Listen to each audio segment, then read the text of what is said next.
Allu Arjun sequel కు importance ఇస్తాడు. ఇక ప్రభాస్ సంగతి చెప్పనక్కర్లేదు.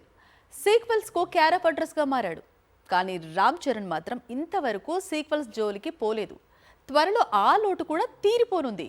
పుష్ప సీక్వెల్ తో పాన్ ఇండియాను షేక్ చేశాడు సుకుమార్. ఇప్పుడు మెగా పవర్ స్టార్ తో మళ్ళీ సేమ్ సీక్వెల్ సెంటిమెంట్ రిపీట్ చేస్తాడట. రామ్ చరణ్ తో సుకుమార్ సినిమా కోసం ప్రస్తుతం మెగా ఫ్యాన్స్ చాలా అంటే చాలా ఈగర్ గా వెయిట్ చేస్తున్నారు. అందుకే షూటింగ్ ఎప్పుడు ప్రారంభిస్తారు, హీరోయిన్ గా ఎవరిని తీసుకుంటారు, అసలు స్టోరీ ఏంటి, ఈ డీటెయిల్స్ కోసం చాలా ఆసక్తికరంగా ఎదురు చూస్తున్నారు. అయితే వీటన్నిటిపై క్లారిటీ రావాలంటే ముందు పెద్ది రిలీజ్ కావాలి. ఏప్రిల్ 30న పెద్ది రిలీజ్ అవుతోంది. ఈ సినిమా విడుదల తరువాతే అంటే జూన్ లేదా జులైలో సుకుమార్ దర్శకత్వంలో రామ్ చరణ్ నటించే కొత్త చిత్రం సెట్స్ పైకి వెళుతుంది. పైగా ఈసారి మెగా పవర్ స్టార్ కోసం సుకుమార్ సీక్వెల్ కు స్కోప్ ఉన్న స్టోరీ రెడీ చేశాడట. ఈ సినిమాలో కథానాయిక కోసం అన్వేషణ కొనసాగుతోంది. ఒక దశలో కృతి సనన్, కాంతారా చాప్టర్ 1 హీరోయిన్ రుక్మిణి వసంత్ పేర్లు వినిపించాయి.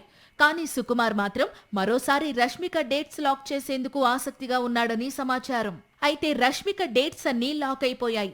బాలీవుడ్ లో బిజీ కావడం, తెలుగులో విజయ్ దేవరకొండతో భారీ చిత్రంలో నటిస్తుండడం, ఇదే నెలలో పెళ్లి పెట్టుకోవడం, మొత్తంగా నేషన్ క్రష్ డేట్స్ డౌట్ గానే ఉన్నాయట.